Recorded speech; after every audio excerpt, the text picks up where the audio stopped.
So tell me, is you ready, baby? Tell me, is you ready, baby? Hey y'all, welcome and welcome back to the Be Like Dee channel. It's your girl D coming back with another review of Love and Marriage Huntsville season 6 episode 25. As I just read that, I was just like, damn, 25 episodes? Boy, this is a long ass season, okay? And is it 5 more? Because is it 30 including the reunion or 30 total and then the reunion? Oh Lord.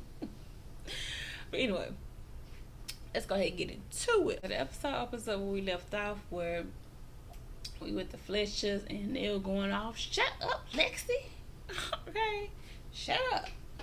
So she asking her son, so why you think that's fair? Why you think that's fair? So apparently he said he gave them $3,000 already and they still kept the dog.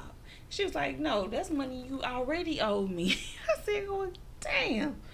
Okay. So apparently, in this whole scene, we done learned that they done loaned out so much money to everybody at this damn table, okay? And that's why Nell is mad, okay? She said, if I had all the money I done loaned out to all of y'all back, I would be wealthy. I said, well, damn, girl, why you loaning out money? It can't be, look, if you got it and you give it, don't be mad because you gave it, okay? That's pretty much what her kids said. So then apparently the son at the end of the table, he mad because he even had the other son, Chris, his brother. Had his brother working for him and he messed up on the job, and then he was like, I feel like I'm still upset because I ain't get my last check. Y'all know the scene good when you be rewinding it back to be like, now what he said? So now what's going on? That's pretty much how I was this whole scene, trying to understand who mad at who and why. I said they giving us a lot, because then the whole, apparently Lexi mad because everybody had better cars than her and she got treated differently. She had a hoopty that she saved up and had a summer job for. I was like, well, damn. But everybody else had an easier life and stuff. And I was like, interesting. And you the daughter that you came into the marriage with. Interesting. I said, oh, this is good mess, okay? This making everybody look bad. And then the whole family turning on her, saying she be making herself the victim. But then they also called themselves out, because then it was like, when you get mad, you start blocking us and stuff after we done apologized. And she's like, so if you saying they wouldn't apologize for, what you trying to say you apologize for? So, and I'm like, oh, so she got y'all there. But then everybody playing in her face, saying, no, you do be doing that, making it seem like, oh. And then they always say it's about the car. So why I keep calling him by his last name? Even Chris was telling her when he came out to her in the car when she got mad. And then she started saying, no, I was treated differently. Everybody want to play stupid like I wasn't treated differently. But what kind of car? She kept saying, what kind of car did this person have? What kind of car did that person have? And he was saying, no. And she's like, why you keep saying you got treated differently and all you talking about is the car? I was like, yeah, that's a little off. Like, are we missing something? So everything was going on up in this scene, okay? She was saying, I got treated differently. Everybody in the damn family was like, no, you didn't. You the one treat us different, and you get mad to be holding on to stuff and blocking us. We don't do all of that. And she was like, I barely get invited. Y'all don't even invite me nowhere. And then Nell kind of said, because you done cuss me out and this and that. And then they was like, yeah, y'all really want to be on good terms for you to be getting invited to stuff. And then she was like, when have I ever cursed you out? And I'm like, But then when she cursed out when she was leaving, I was like, okay, girl, nah, you went back on that real quick. You do be cursing her out. And then Nell saying she don't even care. In her confessional, she said she don't care how all of them be acting. She was saying she don't care how none of them be want to come to her and all this stuff. She pretty much mad and just like, I'm just gonna be how I'm gonna be, and they gonna be how they gonna be. I said, oh Lord, Neil, you a whole mess, okay? Y'all gave us a lot of drama in this episode, okay? In this scene, okay? We done seen little bits of dynamics of the family, and we kind of like, I know I am. So this is definitely something new. Okay, and then, Lexi and her husband hop in the car and they drive the hell off after, Chris out there trying to talk to her and she get mad and saying he wasn't there for her until she was 28. And he was like, Are you serious? Are you serious? I'm not gonna do this. You know what? Go home. Go home. If that shit wasn't funny, go home. He told her ass to go home. He told her to go to her damn room. And then once he got mad, she was like, "Oh, really?" I said, "Okay, dude, she be a little bit dramatic like Nell?" Because she sounded like she still wanted to argue. So we get this scene with Stormy and Courtney, and this scene was getting on my nerves, honestly. It really got on my nerves real fast. It felt like she was trying to talk in code. Like, just say what it is, okay? Look, let's go back to Nell and them, because they was like, well, put it out on the table then. Because she kept talking like the stakes were higher, and when we did what we did, and then what had happened was, that's what it sounded like she kept saying. I was just like, okay, whatever, all right. Y'all, I almost lost y'all business. 22 was hard, and we didn't think it was going to be hard after 2020. Okay, we all thought the same shit, girl. We all in the same boat. And, then she started talking about how she going to be a peacemaker between Kiki and Tiffany, and then go bring them to the house, and it was just dumb. And Courtney was like, oh, you really going to do that? It was just like, okay, y'all talking in code and shit. I ain't got time for this. Courtney talking about bringing back Junior. They just fired him. And she was just like, okay, but I'm going to let you do that if you want to do that. But what's the whole point that we fired him in the first place? I was just like, okay, y'all doing too much, okay? And I forgot, Neil and them son had that same problem too, though. That was funny. He was like, when he said he didn't get paid for that job. And then the brother was like, well, what about when you took all that time in the back, hanging out and doing this and that? Now all my guys think they can do that. See, look, I'm bringing it back to them because it was more entertaining. So now we're over to Martell's broke ass, okay? So he finally moved out that damn house. And he moved it at night with him and his brother. I said, nigga, you broke. You can't get no movers. You can't afford no movers. And then he was like, let me call Chris. I know he gonna be happy I'm out that house. So then he called Chris. Chris started dancing. Oh, you out the house? Oh, yes, I'm very happy. And I'm sure, I know the owner is happy too. He said, I want to say thank you for your patience. Well, not your patience, but thank you for working with me. He's like, oh, the hell, my patience. Chris said, your ass finally out that house. I said, boy, he sounded so relieved. Then he kind of had to check Martell to my when he said you better watch how you talking to my wife. She told him how you was talking. You better watch how you talking to my wife. He got Martell. Oh, Chris. Oh, you know I don't know. It wasn't like that. Nah, it was hot outside. But his confession, he's trying to say. And especially trying to say that he was happy that he out the house. Now him and Chris can be on good terms again. But then he also understood that Chris had to check him about his wife to appease his wife and say, well, I talked to Martell, but he know every day ain't nothing. Me and Nell like to go, we both got tempers and we got to go at it a little bit. I said, is that true? Is that true, Chris? Do Dale and Martell always go at it? That's how many. Is there a pattern? Look, I can kind of see it just the way Neil be going off. But maybe not, because I can't see Martell going off on Neil and they just be their relationship. Okay, but we'll see. What's the truth, y'all? Okay, so now we get this scene with Mel, and I'm sorry, Mel, this scene was boring and pointless. Okay. Well, she even introduced us to her best friend Brittany.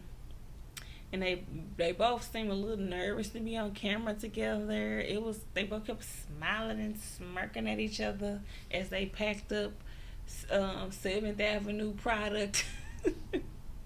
Then she started saying she mad at her because she ain't come to her name changing ceremony. But she was like, I had to be there for my 16-year-old niece. Like, that's what that was, remember? I helped you plan out. I helped you with the party though. And then she said, well, maybe she can help her find a man. And it was just, okay, she gonna help her find a man scene, okay? or they was calling Martell little buddy. You was there when I met little buddy, okay?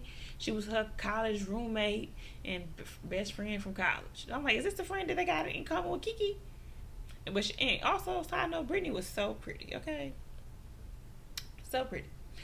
Um, but the scene was kind of like, okay, Mel, this they just plopped you in here and it lasted too long. So then we get this scene with Chris and Nell, and he's showing up to the daycare, and they about to talk. So she pretty much saying that since the dinner, she ain't heard from none of the kids, ain't nobody text her, and she really been avoiding talking to Chris about this because she feel like they gonna get into it, basically about Alexis. I just caught they kept saying Alexis with the E, so weird. So then he kept saying she always do this to them, and she always bringing up mistreatment. But then when she bring up how you being mistreated, she says the car thing, and he was like, that's materialistic. That's not being mistreated. I was like, okay, you're right about that, but also why did she not get the car like everybody else? That's still what we missing in the story. Y'all still ain't answer that. Why did she get the hoopty and everybody else got a nice car? What was going on here? And then Nell said something about the story that she's been told versus the truth. I'm like, what story was Alexis told? Like, y'all leaving a whole bunch of gaps in here a little bit. But look, I'm still intrigued. I'm still trying to find out what the hell happened though. So then Nell pretty much said that she upset. She don't want to cry no more. She wanted to cry in the scene too, when she was talking about how none of them text her and call her, but she do everything for them. And then Chris said, of course, he think it's how she communicate, and then she's still on this. Well, I am what I am. Like, she said maybe I don't do it in the best way, but it's my way. It's what I do. I'm like, girl, you want them to take accountability for things and you don't. And then she was like, she just gets so mad. He said when they come to her, it's like a click. What he said, like they just automatically just push her button and she go off. Like, why the F did you do that? Why would you do that? Okay. And then Chris actually told her ass to her face, saying when I talk to them, I don't want to understand what happened and why. Okay, so Chris said that she also always, she's like, well, maybe they act like that because she said the kids, just like when you tell a kid don't touch that, it's hot, then they go touch it. And she's like, God damn it, didn't I just tell you not to touch it? I'm like, boy. Truth, okay. But anyway, but then she said, then you go touch it 2-3 times. I'm like, God, I already told you. Didn't I tell you? So that's her whole issue with them. They keep making the same mistakes, and she keep paying and doing stuff for them. And he said that's also the reason why they do that, because they make a mistake. They know mama gonna go off, but mama also gonna help fix it. And he said, she's like, you know what, that's how I'm finna stop. I ain't doing nothing no more. They can go to you. And then she said, then another thing is that she said, now they can be in your pockets. He said, oh, they been in my pockets.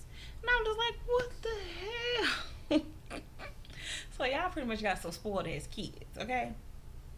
So then she said, but see, well, that's crazy. You the one get paid back.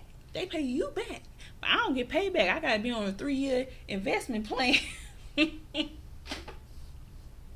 I said, oh, no, okay? Yeah, they running amok in your palace, okay? Now I think I should be flying off the handle, y'all. But then it's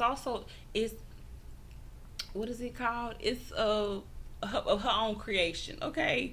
You did this. You babied them too much. You didn't help them too much. Now they know you gonna fix it, okay? They know you gonna, at the end, all that yelling you do, at the end of it, you gonna help them, okay? And that's a thin line, because that is also what you want your kids to be able to come to you and to know that no matter how mad you get, you're gonna help them if they really need help. But then you also gotta draw that line, like, no, you keep making mistakes, you're on your own, figure it out yourself, okay? And that's kind of what they said in their confessional too. They was like that she tried to do the best she can to teach them to be, responsible, all this and that.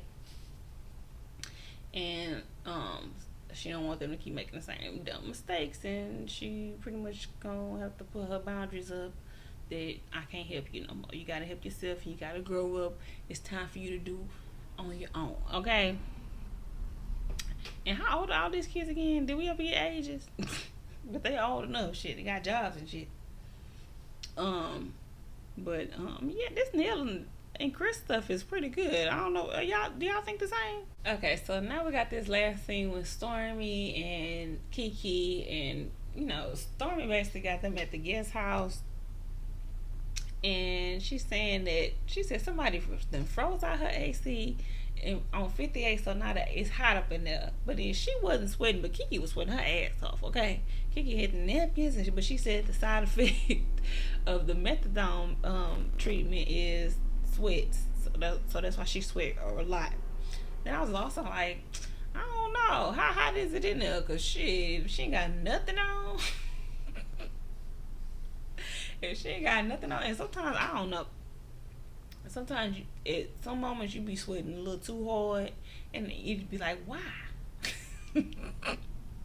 Look, I give her. She might be. Look, it might be the side effects, but I'm just being real. Okay, I live in Texas. Okay, it's hot. Well, it ain't hot right now, but when it's hot, sometimes you just be sweating just cause ain't nothing on. Okay, that ain't even having nothing on. Sometimes be worse. But anyway, so she's sweating and she's saying it's because of the methadone. And what's her name? Stormy pretty much said she's just happy that she on the treatment and she doing good for herself. Okay, so then she ended up asking her about how she doing with Tisha, and then she said she good, not talking to her. She done with it. She's been going on since they was 13 years old. Tisha only where she at because of me, because I done pulled her along. I done showed her everything. She said, I'm not saying I'm God or nothing, but I'm just saying acknowledge that I helped you, but y'all want to nitpick on things I do and try to make things my fault. And she said I didn't do nothing. I didn't have nothing to do with this. Okay. Oh, side note, did y'all catch that interview that Kiki did with Color Me Pink? If y'all didn't, y'all need to go catch it, because she was dropping tea. Okay. I wasn't even mad at it, okay? I was just like, oh, really? Oh,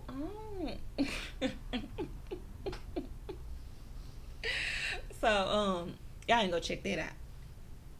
So then, she's pretty much saying, that, she just done with it. She don't even want to deal with it no more. And then now she's saying that now Tiffany had show up. She's saying, now I gotta deal with her ass, okay? So Kiki started saying something about teaching Tiffany a lesson, and all this is on site and stuff like that. Because she made that interview. She said, because Stormy said she likes shade in your face because then I can respond, but if you do it behind my back, then I can't reply. And then of course Kiki like, yeah, and then her being shady in that interview made everything even worse. Everything y'all was going through was pretty light until she got real shady in that interview. Then they started playing more clips from it, and I was just like, okay, yeah, you was throwing a lot of shade towards Kiki, okay? Irrelevant, wants to be irrelevant. She said the wants to be irrelevant thing, and she also said something about Kiki because he said Kiki coming for her this season. And she said, yeah, maybe she was a lesbian in one of her lives, but I'm just like, oh goodness, girl. So I was like, they really showing a lot of clips from this thing. They did a lot of clips that was kind of a little unnecessary. But where was the clip when we needed to know Neil was lying last episode? Okay, why y'all insert clip on that? But we got all these insertions on this damn episode. Okay, that was too long and not needed. But anyway, Tiffany ass walking in with the damn baby. I said, oh, you want to disarm Kiki. Because there's a baby in the room, or you want her to go off and to be like, really? This is how you act around a newborn baby? And then also I forgot to say that Stormy ass said that she was a Karen, and she's like, I already know that Tiffany kind of like a little Karen, and then Kiki come in, she gonna be like, what's up, and it ain't gonna end well. I said, oh girl, you done got called Karen so much on this show already. Alright, that's in the episode, and that's the end of my review for Love and Marriage Huntsville, Season 6, Episode 25. This episode didn't really give that much, but I was definitely into the Fletcher family drama. Okay, that's what they need to call it, Fletcher family drama. And look, another episode without Tisha and Marceau. And I last time I literally forgot all about them. I forgot they wasn't in the episode. I mean, I remembered them, but I forgot they wasn't in the episode. And then they wasn't even in this one. And life goes on. But anyway, drop down in the comments. Let me know what y'all thought about the episode. Are y'all entertained by the Fletchers? And Mel really wasn't needed in this episode either. And what y'all think about Tiffany bringing that damn baby to have a conversation with Kiki? Like, girl, you know what you're doing. Alright, and then we on the to be continued.